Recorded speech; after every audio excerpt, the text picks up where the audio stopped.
What is up, everybody? Welcome to the Drew Deeks channel. It has been a busy week in Montreal Canadiens land, has it not, folks? Had some trades, just lots of stuff going on with the Habs, and there's three topics that I want to talk to you guys about today. And that is, of course, that Kent Hughes, GM of the Canadiens, was actively shopping Jeff Petry. We do know that Jeff did ask for a trade earlier this season and was actively shopping him at the trade deadline this year. Two, I want to talk to you about will Justin Barron, recently acquired in the Arturi Lehkonen trade, become Jeff Petry's, and I would say even long-term replacement. We also had another deal I didn't get a chance to get to yesterday, and that was the Hab burglar Andrew Hammond went to New Jersey for center Nate Schnarr, former teammate of Nick Suzuki's in Guelph in the OHL. So, yeah, let's get right to it, guys. So, I mean, Kent Hughes, this guy has been even more transparent than we could have ever imagined. And by the way, Vinny Lecavalier made an appearance in Montreal. For those that said Vinny wasn't going to be in Montreal, and what is, like they're just giving him a hard time about it. Well, there he was. Vinny looking sharp too. My gosh, he's still jacked, of course. But Kent Hughes, guys. So we know that GM Kent Hughes of the Canadiens here is going to do everything in his power to shop Jeff Petry this summer. And 3 years left on his deal, 6.25 million around that number or so on the cap for Jeff Petry. So what team is going to take him on? The Detroit Red Wings. Is he finally going to go back home to Michigan? So the thing with Jeff Petry here, and I like the transparency because at least we know what the plan is for this player. And you can see maybe now why, knowing this at the trade deadline, that Petry could have been acquired, or they're going to try to trade him this summer, that Justin Barron, the defense prospect who was the 25th overall pick for the Colorado Avalanche in the 2020 NHL entry draft. Now, a lot of folks, again, you guys know prospects. Some of you know them more than I do as I try to get more into the prospect game here, but top prospect for the Colorado Avalanche on defense. And we went through this a little bit yesterday, but if you even look at Jeff Petry's numbers and Justin Barron's junior numbers, and even comparatively look at those just as a way of seeing how their development track was going, not too far off from each other.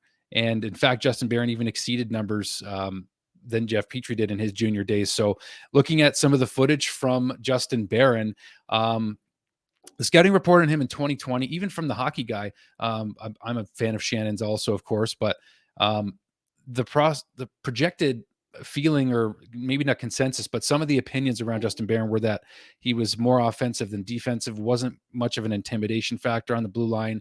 Now, one thing I will say comparatively about how Justin Barron could look on the power play in comparison to Jeff Petry seems to glide on the power play and doesn't really seem to create as much as he used to be able to before, whereas Justin Barron is a lot more mobile, and he actually uses his crossovers quite well on the power play. So that's where you can look at having Barron eventually be a long-term solution on the power play in terms of Jeff Petry's side of the game. But another really interesting note is that JJ Daniel, former assistant coach of the Montreal Canadiens, was of course Justin Barron's coach in Halifax with the Mooseheads. So a lot of great things to be said there about all of his coaches, about Barron, but not just about his offensive upside. He's not a one-dimensional player.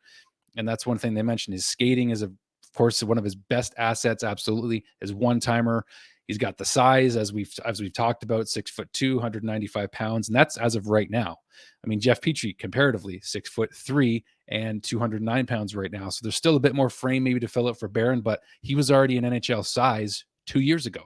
So now, will he be ready for 2022? We don't know. But another interesting note is that Barron was Caden Gooley's defense partner on Team Canada at the World Juniors. So will we see him again in the summer as the World Junior tournament kicks up again? Probably not, because Barron is now in the AHL. So I think that's beyond him now. But the fact that Barron is only 20 years old, turning 21 this November, still very young, right? So the right side defense kind of looking a little stronger, maybe potentially, at least from the prospect side of things. And yeah, so let's get into really quickly now the trade that went down that we didn't get a chance to talk about yesterday, and that was Andrew Hammond getting traded for what you might consider a B-level prospect.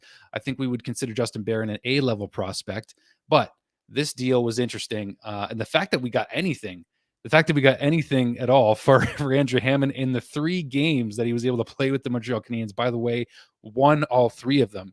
The New Jersey Devils, I mean, Kent Hughes, again, just the fact that he was able to get a significant little piece here for Andrew Hammond is just the work of, I don't even know what, like, I don't even know how to put it, but just some wizardry there from Kent Hughes, able to get a piece back um, for Andrew Hammond. And Nate Schnarr is a centerman. So watching his highlights as well, doing some research on him, 6'3", 185 pounds, drafted by the Arizona Coyotes in the 3rd round, 75th overall in the 2017 entry draft. Now, Nate Schnarr is a little bit older. He's 23, but the fact that he's a centerman, he also shoots right.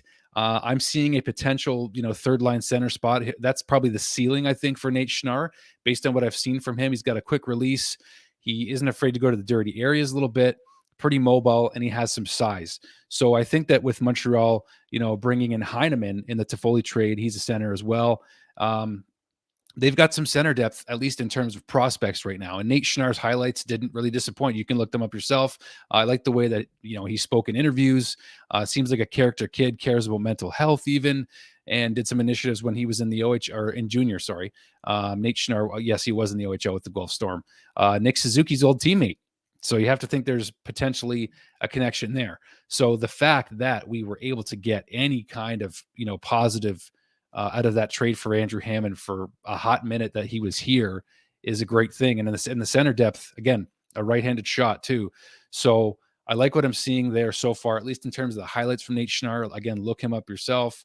Give me your opinions on Justin Barron. I know we're going to go more in depth on him at some point, but Nate Schnarr, I just like the pieces that we've gotten back. So let me know what you guys think in the comments down below, and we'll continue this conversation as I haven't done a top 5 or top 10 draft, or I would say prospect list before. I haven't done that kind of video before, but it would be fun now that we're actually starting to stockpile draft picks and prospects now, right?